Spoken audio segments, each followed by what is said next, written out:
El aire denso y cargado de polvo ardía en mis pulmones mientras corría por las estrechas callejuelas de Nueva Delhi. Detrás de mí, el rugido ensordecedor de cientos de voces furiosas se hacía cada vez más cercano. «¡Maten al cristiano! ¡Quémenlo vivo!», gritaban en hindi, sus palabras cortando el aire como cuchillas afiladas. Mis piernas temblaban, pero algo inexplicable me mantenía en pie. En mis manos sudorosas aferraba una pequeña Biblia desgastada, y en mi corazón latía una oración desesperada que se repetiría una y otra vez: «Jesús, no me abandones ahora». ¿Alguna vez has sentido que tu vida cuelga de un hilo tan fino que un solo movimiento podría cortarlo para siempre? Esa noche, perdido entre las sombras de una ciudad que quería verme muerto, descubrí que a veces Dios permite que lleguemos al borde del abismo para mostrarnos su poder de una manera que jamás olvidaremos. Lo que estaba a punto de suceder esa noche desafiaría todo lo que creía saber sobre milagros. Una multitud sedienta de sangre, antorchas encendidas, el olor acre del querosén en mis ropas, y luego algo que ningún testimonio humano podría explicar. Algo que cambiaría no solo mi vida, sino la de cientos de personas que fueron testigos de lo imposible. Si crees en el poder transformador de Dios, dale like a este video, suscríbete para recibir testimonios diarios de milagros reales, y compártelo con tus seres queridos para que ellos también puedan ver cómo el Señor sigue obrando milagros en nuestros días. Porque lo que te voy a contar no es solo mi historia, es una demostración viviente de que Jesucristo sigue siendo el mismo ayer, hoy y por los siglos. Mi nombre es Rajesh Kumari, y cuando tenía 26 años, mi vida se dividió para siempre entre el antes y el después de esa noche terrible y gloriosa a la vez. Nací en una familia hinduista tradicional en las afueras de Nueva Delhi, donde mi padre, Vikram, trabajaba como mecánico en un pequeño taller que apenas nos daba para sobrevivir. Mi madre, Priya, vendía flores en el mercado local cada madrugada, regresando a casa con las manos manchadas de pétalos y el corazón cargado de preocupaciones. Desde niño, fui el orgullo de mi familia. Era el único de mis 4 hermanos que había logrado estudiar en la universidad, aunque fuera una pequeña institución técnica donde aprendí computación básica. Soñaba con conseguir un trabajo en alguna empresa de tecnología y sacar a mi familia de la pobreza que nos había acompañado toda la vida. Tenía una personalidad tranquila, observadora, pero también inquieta. Siempre me hacía preguntas que incomodaban a los adultos: ¿por qué había tanta injusticia? ¿Por qué algunos tenían tanto y otros tan poco? ¿Qué sentido tenía la vida si solo consistía en trabajar, sufrir y morir? Mis días comenzaban a las 5 de la mañana con las oraciones hinduistas que mi padre me había enseñado. Encendía incienso frente a las pequeñas estatuas de nuestro altar familiar, pero siempre me quedaba con una sensación de vacío, como si mis palabras se perdieran en el aire sin llegar a ninguna parte. Después del desayuno, tomaba 2 autobuses atestados de gente para llegar a mi trabajo en un cibercafé del centro de la ciudad, donde ayudaba a personas que no sabían usar computadoras y reparaba equipos básicos. Por las tardes, cuando regresaba a casa, ayudaba a mi madre con las cuentas del negocio familiar y jugaba cricket con los niños del barrio. Los fines de semana visitábamos templos hinduistas, donde participaba en los rituales sin mucha convicción, más por respeto a mis padres que por una fe verdadera. En el fondo de mi corazón, sentía que algo faltaba, que había un vacío profundo que ni las tradiciones, ni el trabajo, ni los sueños de prosperidad podían llenar. Tenía miedo de la pobreza, pero más miedo aún de vivir una vida sin propósito. Veía a hombres mayores en mi comunidad que habían trabajado toda su vida sin encontrar nunca la paz, y me aterrorizaba la idea de convertirme en uno de ellos. También tenía una profunda compasión por los sufrientes, especialmente por los niños de la calle que veía cada día camino al trabajo. A menudo les compraba pan con el poco dinero que tenía, aunque eso significara caminar en lugar de tomar el autobús. Mi madre siempre decía que yo era diferente a mis hermanos, más sensible, más espiritual, pero también más vulnerable. Tu corazón es demasiado grande para este mundo cruel, me repetía mientras acariciaba mi cabello después de las largas jornadas de trabajo. Nueva Delhi en el año 2018 era una ciudad de contrastes brutales que te golpeaban en la cara desde el momento en que abrías los ojos cada mañana. Vivíamos en Sadara, un barrio de clase trabajadora al este de la ciudad, donde las casas de ladrillo rojo se apilaban una sobre otra como cajas de fósforos, separadas por callejones tan estrechos que 2 personas apenas podían caminar lado a lado sin tocarse. El aire siempre estaba cargado de una mezcla de aromas, especias de curry que se cocinaban en miles de hogares, el humo acre de los rickshaws que pasaban rugiendo por las calles principales, el incienso que se quemaba constantemente en los pequeños altares callejeros, y el olor menos agradable pero inevitable de las alcantarillas abiertas que corrían junto a las aceras. Durante los meses de calor, de abril a junio, la temperatura alcanzaba los 45 grados centígrados. Las paredes de ladrillo de nuestra casa de 2 habitaciones se convertían en hornos que conservaban el calor incluso durante la noche. Mi familia dormía en el pequeño patio interior durante esas épocas, bajo las estrellas que apenas se veían a través de la bruma de contaminación que cubría la ciudad como una manta gris. Los monzones traían un alivio temporal pero también nuevos problemas. Las calles sin pavimentar se convertían en ríos de lodo, y era común que se cortara la electricidad durante días enteros. En esos momentos, toda la comunidad se reunía en el patio de la familia más antigua del barrio, donde el abuelo Mohan, de 80 años, nos contaba historias épicas del Ramayana a la luz de velas parpadeantes. Nuestra comunidad funcionaba como una familia extendida. Todos conocían los problemas de todos, y aunque eso a veces significaba falta de privacidad, también implicaba una red de apoyo inquebrantable. Cuando alguien se enfermaba, las mujeres del vecindario se turnaban para cuidarlo. Cuando una familia pasaba hambre, las otras compartían lo poco que tenían sin hacer preguntas. La religión era el tejido que mantenía unida a nuestra comunidad. Había 3 templos hinduistas en un radio de 6 cuadras, y los festivales religiosos eran los eventos más importantes del año. Durante Diwali, todo el barrio se transformaba, las casas se decoraban con luces de colores, se preparaban dulces especiales que se compartían de puerta en puerta, y los fuegos artificiales iluminaban el cielo durante toda la noche. Pero también había tensiones. El crecimiento de diferentes grupos religiosos en la ciudad había generado roces que a menudo se manifestaban en discusiones acaloradas en el mercado o en miradas desconfiadas hacia cualquiera que fuera diferente. Los líderes locales constantemente predicaban sobre la importancia de mantener las tradiciones puras y desconfiar de las influencias extranjeras. En este contexto, la llegada de cualquier religión no hinduista era vista con sospecha y, a menudo, con hostilidad abierta. Las historias de conversiones forzadas, aunque en su mayoría eran mitos, circulaban como chismes que encendían los ánimos y creaban un ambiente de paranoia y miedo. Todo comenzó a cambiar un martes por la mañana de marzo, cuando llegué temprano al cibercafé y encontré a un hombre mayor sentado en una de las computadoras, con lágrimas corriendo por sus mejillas arrugadas mientras miraba fijamente la pantalla. Se llamaba Samuel, y como supe después, era un pastor cristiano de unos 60 años que había venido desde el estado de Kerala para visitar a su hijo que trabajaba en Delhi. ¿Necesita ayuda, señor?, le pregunté en hindi, acercándome con cuidado. Él me miró con ojos cansados pero gentiles, y me explicó que estaba tratando de encontrar vídeos de música cristiana para mostrarle a su hijo, pero no sabía cómo usar internet. Mi hijo se ha alejado de Jesús, me dijo con voz quebrada, y yo solo quiero recordarle las canciones que cantábamos juntos cuando era pequeño. Había algo en la sinceridad de su dolor que me conmovió profundamente. Le ayudé a encontrar lo que buscaba, y mientras los himnos en malayalam sonaban suavemente por los auriculares, él comenzó a contarme sobre su fe. No trataba de convertirme ni me presionaba, simplemente compartía la paz que había encontrado en Jesucristo con la naturalidad de alguien que habla de algo que ama profundamente. Jesús cambió mi vida completamente, Beta, me dijo usando el término cariñoso para hijo. Yo era un hombre lleno de ira y amargura, pero él me dio un corazón nuevo. Durante las siguientes 2 horas, mientras ayudaba a otros clientes, no pude dejar de pensar en sus palabras. Había algo diferente en él, una paz que yo nunca había visto en los rostros de las personas mayores de mi comunidad. Samuel regresó al cibercafé 3 días seguidos. No hablábamos mucho sobre religión, pero él respondía pacientemente a todas las preguntas que yo le hacía sobre su fe. Nunca me presionó, nunca criticó mis creencias hinduistas, simplemente compartía su experiencia personal con una humildad que me desarmaba completamente. El viernes por la tarde, me regaló una pequeña Biblia en hindi antes de irse. No tienes que leerla si no quieres, me dijo con una sonrisa, pero si algún día sientes curiosidad, ahí está. Esa noche, después de que mi familia se durmió, encendí una pequeña linterna debajo de mi manta y comencé a leer el Evangelio de Juan. Las palabras que leí me impactaron como un rayo. Yo soy el camino, la verdad y la vida, decía Jesús, y algo en lo profundo de mi alma resonó con esa declaración.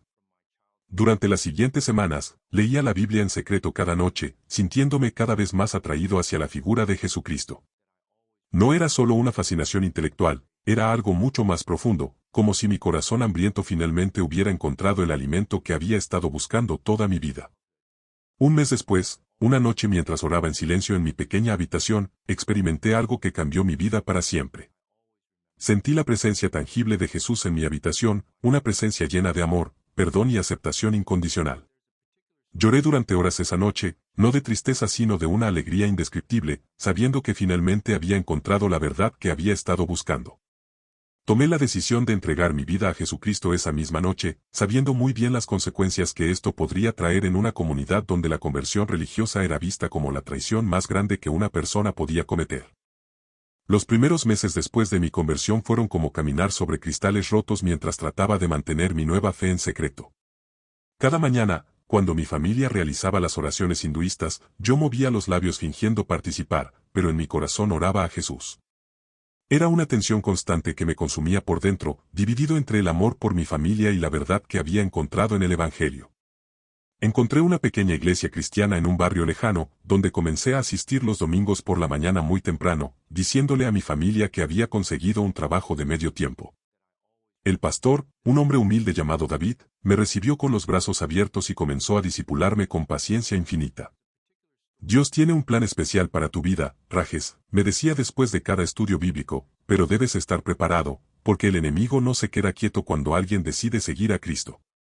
Sus palabras resultaron ser proféticas.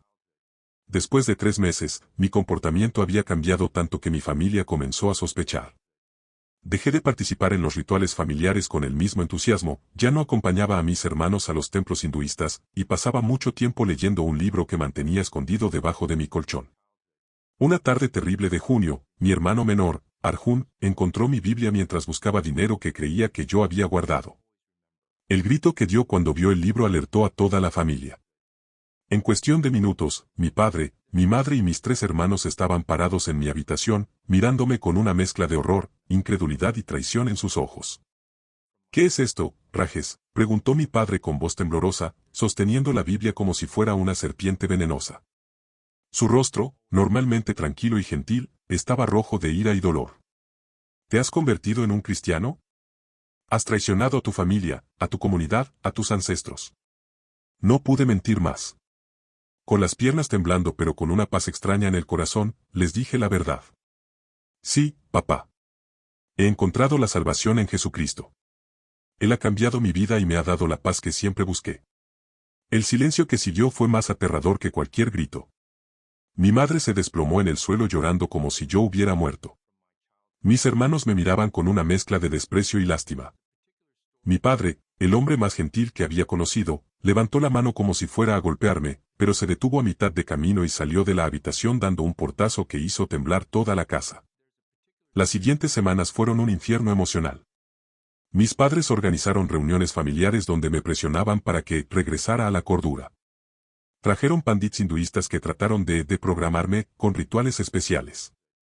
Mi madre lloraba día y noche, suplicándome que volviera a ser su hijo otra vez. La presión era tan intensa que hubo noches en las que consideré renunciar a mi fe solo para recuperar el amor de mi familia. Pero cada vez que oraba, sentía la presencia consoladora del Espíritu Santo recordándome las palabras de Jesús: el que ama a padre o madre más que a mí, no es digno de mí. No era una decisión fácil, pero sabía en lo profundo de mi corazón que no podía negar la verdad que había transformado mi vida. La situación empeoró cuando la noticia de mi conversión se extendió por el barrio. Los vecinos que habían sido como familia comenzaron a tratarme con frialdad. Los niños con los que jugaba cricket me evitaban. Las mujeres del mercado susurraban cuando pasaba cerca de ellas. Me convertí en un paria en mi propia comunidad, el ejemplo perfecto de lo que sucedía cuando alguien traicionaba sus raíces culturales. El líder religioso local, un hombre influyente llamado Guru Sarma, comenzó a hacer sermones en el templo principal sobre los peligros de las conversiones forzadas y la necesidad de proteger a los jóvenes vulnerables de las influencias extranjeras. Aunque nunca mencionó mi nombre directamente, todos sabían de quién hablaba. Una noche, mientras regresaba de una reunión de oración en la iglesia, 3 hombres jóvenes de mi barrio me rodearon en una calle oscura. ¿Cuánto dinero te dieron los cristianos para que cambiaras de religión?, me preguntó uno de ellos con desprecio. ¿O te prometieron una visa para Estados Unidos? Cuando les expliqué que nadie me había ofrecido nada material, que mi conversión había sido genuina, se burlaron y me empujaron contra una pared. Tienes una semana para volver al hinduismo, me advirtió el líder, o habrá consecuencias. Esa noche oré como nunca antes había orado en mi vida. Señor Jesús, clamé en la soledad de mi habitación, no sé qué va a pasarme, pero ayúdame a ser fiel hasta el final. Si tengo que sufrir por tu nombre, dame la fuerza para hacerlo con dignidad.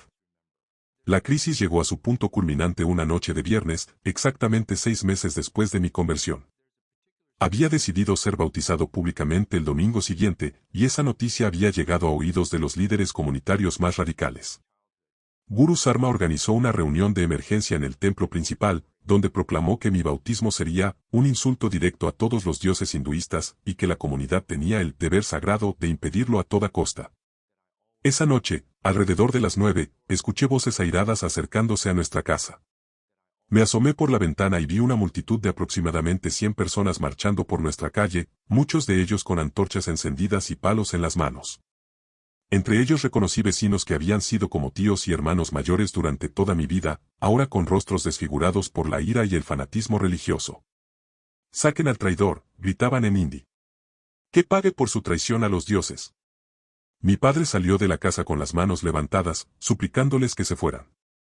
«Es mi hijo», les gritó con voz quebrada, «déjenme manejar esto en familia».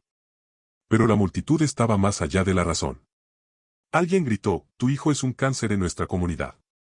Hay que extirparlo antes de que infecte a otros». Mi madre me agarró del brazo con desesperación. «Huye, Beta», me susurró con lágrimas en los ojos, «vete por la puerta trasera antes de que sea demasiado tarde». Pero yo sabía que no había escapatoria.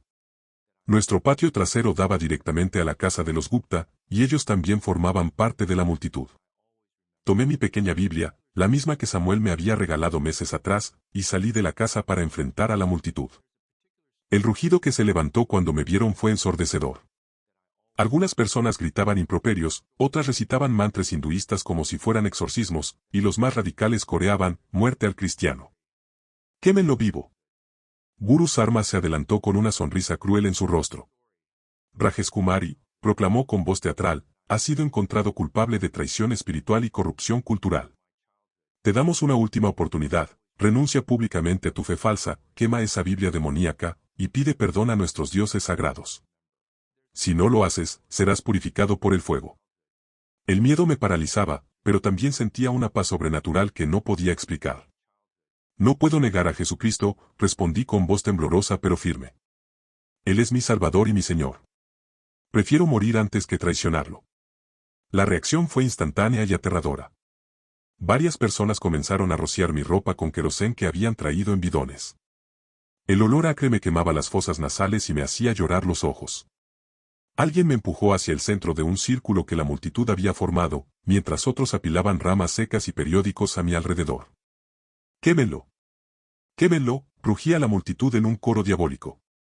Vi rostros que conocía desde la infancia transformados en máscaras de odio. La señora Meera, que me había dado dulces cuando era niño, gritaba pidiendo mi muerte. El señor Prakash, que me había enseñado a jugar cricket, sostenía una antorcha encendida con manos temblorosas de excitación. En ese momento de terror absoluto, cerré los ojos y comencé a orar en voz alta. «Padre Celestial», clamé, «perdónalos porque no saben lo que hacen. Recibe mi espíritu en tus manos». Mi voz se elevó por encima del rugido de la multitud, y algunas personas se detuvieron momentáneamente, sorprendidas por la serenidad con la que enfrentaba mi muerte inminente. Guru Sarma, furioso por mi calma, arrebató una antorcha de las manos de alguien y se acercó hacia mí. «Que tu Dios falso te salve ahora», gritó, y lanzó la antorcha hacia el querosén que empapaba mi ropa. Pero entonces ocurrió algo que ninguno de los presentes pudo explicar jamás. La antorcha se apagó instantáneamente cuando tocó mi ropa, como si una mano invisible la hubiera extinguido. Guru Sarma la volvió a encender y la arrojó nuevamente. Otra vez se apagó al contacto con el querosén. Una tercera vez. Una cuarta. Cada intento resultaba en el mismo fenómeno inexplicable. La multitud comenzó a murmurar inquieta. Alguien gritó, «está protegido por poderes diabólicos». Pero otros susurraban cosas diferentes, «¿y si realmente es un hombre de Dios? ¿Y si nos estamos oponiendo al cielo?». Entonces, en medio del caos y la confusión, comenzó a llover. No era temporada de lluvias, y el cielo había estado completamente despejado minutos antes. Pero cayeron gotas enormes, frías, que empaparon las antorchas y dispersaron el querosén de mi ropa. En cuestión de minutos, una lluvia torrencial caía sobre toda la multitud, apagando cada fuego y obligando a la gente a buscar refugio. Lo más extraordinario de todo fue que la lluvia solo caía en un radio de aproximadamente 100 metros alrededor de donde yo estaba parado. Las calles vecinas permanecían completamente secas, como si una cúpula invisible protegiera solo ese espacio específico. La multitud se dispersó en completo silencio, empapados y confundidos, murmurando entre ellos mientras corrían a refugiarse en sus casas. Guru Sarma fue el último en irse, mirándome con una mezcla de miedo y incredulidad antes de desaparecer en la oscuridad lluviosa. Yo me quedé parado en medio de la calle, completamente seco a pesar del diluvio que continuaba cayendo a mi alrededor, sosteniendo mi Biblia y temblando no de frío sino de asombro por lo que acababa de presenciar. Mi padre se acercó lentamente, con los ojos muy abiertos y las manos temblorosas. Rajes, susurró, ¿qué acaba de pasar aquí? No supe qué responder. Solo pude decir, papá, Jesús me protegió. Él envió esta lluvia para salvarme. Mi madre, que había observado todo desde la puerta de nuestra casa, se acercó y me abrazó por primera vez desde que había descubierto mi conversión. La noticia del milagro se extendió por toda Nueva Delhi como fuego en pasto seco. Para el lunes por la mañana, reporteros de periódicos locales llegaron a nuestro barrio para investigar los testimonios de los testigos. Más de 100 personas habían presenciado el fenómeno, y todas confirmaban los mismos detalles imposibles, las antorchas que se apagaban al tocarme, la lluvia que caía solo en un área específica, el cielo que había estado despejado minutos antes. Los meteorólogos locales no pudieron explicar científicamente lo ocurrido. Los registros oficiales del clima mostraban que no había habido precipitaciones en ninguna otra parte de la ciudad esa noche. Un profesor de física de la Universidad de Delhi, cuando fue consultado por los medios, declaró, desde el punto de vista de la ciencia natural, lo que se describe es imposible. Una lluvia tan localizada y sin formaciones nubosas previas contradice todas las leyes conocidas de la meteorología. Pero el impacto más profundo no fue en los medios de comunicación, sino en los corazones de las personas que habían sido testigos del milagro. Durante las siguientes semanas, 17 personas de mi comunidad se acercaron a mí en privado para hacer preguntas sobre mi fe. La señora Meera, que había gritado pidiendo mi muerte, vino a mi casa llorando para pedirme perdón. Vi el poder de tu Dios esa noche, me dijo con voz quebrada, y supe que todo lo que creía estaba equivocado. El señor Prakash trajo a su hijo enfermo de tuberculosis para que orara por él. Si tu Dios te protegió del fuego y envió lluvia del cielo despejado, me explicó, tal vez pueda sanar a mi hijo también. Oramos juntos esa tarde, y 3 semanas después, los médicos confirmaron que el niño estaba completamente curado sin explicación médica. Mi propia familia experimentó una transformación gradual pero profunda. Mi padre comenzó a hacer preguntas sinceras sobre Jesús, impresionado no solo por el milagro sino por el cambio que veía en mi carácter. Eres más pacífico, más amoroso, me dijo una noche mientras caminábamos juntos. Si tu Cristo puede hacer eso en una persona, tal vez vale la pena conocerlo mejor. 6 meses después del milagro, mi padre y mi hermano menor decidieron entregar sus vidas a Jesucristo. Mi madre tardó un año más, pero finalmente también aceptó el Evangelio después de experimentar su propia sanidad milagrosa de una artritis crónica que había sufrido durante 15 años. El pastor David quedó asombrado cuando le conté lo ocurrido. Rajes, me dijo con lágrimas en los ojos, Dios te ha marcado para un propósito especial. Este milagro no fue solo para salvarte a ti, sino para mostrar su poder a toda tu comunidad. Y así fue. En los años siguientes, más de 40 familias de mi barrio se convirtieron al cristianismo, muchas de ellas directamente influenciadas por el testimonio de esa noche extraordinaria. Establecimos una pequeña iglesia en nuestra propia casa, que creció hasta convertirse en una congregación de más de 200 personas. Cada viernes por la noche, nos reunimos en el mismo lugar donde una vez una multitud quiso quemarme vivo, para adorar al Dios que controló los elementos del cielo para proteger a su Hijo. El cambio más profundo, sin embargo, ocurrió en mi propio corazón. Ya no tengo miedo de ser diferente, de destacar, de enfrentar la oposición por causa del Evangelio. He aprendido que cuando caminamos en la voluntad de Dios, Él puede usar incluso las circunstancias más terribles para mostrar su gloria y atraer corazones hacia su reino. Guru Sarma nunca se convirtió, pero tampoco volvió a predicar contra los cristianos. Algunas personas dicen que desde esa noche desarrolló un temor inexplicable a las tormentas, y que cada vez que llueve, se encierra en su casa y no sale hasta que escampa completamente. Mientras termino de contarte esta historia, hermano, quiero que sepas que el mismo Jesús que envió lluvia del cielo despejado para protegerme esa noche terrible en Nueva Delhi es el mismo Jesús que está contigo ahora mismo, mientras escuchas estas palabras. Él no ha cambiado. Su amor no ha disminuido. Su poder no se ha reducido. Tal vez estás pasando por tu propio momento de crisis, enfrentando oposición por tu fe, o simplemente buscando respuestas a las preguntas profundas que surgen en las noches silenciosas. Quiero que sepas que no estás solo. El mismo Dios que controló los elementos de la naturaleza para salvar a un joven aterrorizado en una calle de India está atento a cada detalle de tu vida. ¿Has experimentado alguna vez la protección sobrenatural de Dios en tu propia vida? ¿Has sido testigo de milagros que desafían toda explicación científica? Cuéntanos tu historia en los comentarios. Tu testimonio podría ser exactamente lo que alguien más necesita escuchar para fortalecer su fe o tomar la decisión más importante de su vida. Si esta historia tocó tu corazón, no te la guardes para ti mismo. Compártela con tus amigos, con tu familia, con esa persona que sabes que está pasando por un momento difícil. Nunca sabemos cómo Dios puede usar nuestros testimonios para cambiar vidas eternas. Dale like para que YouTube sepa que quieres ver más historias como esta, y suscríbete para recibir testimonios diarios de milagros reales que están ocurriendo en nuestros días. Activa las notificaciones porque cada día compartimos nuevas historias de fe, esperanza y milagros que demuestran que nuestro Dios sigue siendo el mismo ayer, hoy y por los siglos. Desde sanidades inexplicables hasta provisiones sobrenaturales, desde protección divina hasta transformaciones de corazones endurecidos, el Señor continúa obrando maravillas entre su pueblo. La semana próxima te contaré la historia de María Elena, una madre soltera de México que oró durante 5 años por su hijo drogadicto que vivía en las calles. Una noche, cuando ya había perdido toda esperanza, tocaron a su puerta a las 3 de la madrugada. Lo que vio cuando abrió esa puerta la dejó sin palabras y cambió no solo su vida, sino la de toda su familia para siempre. No te pierdas esa historia impactante.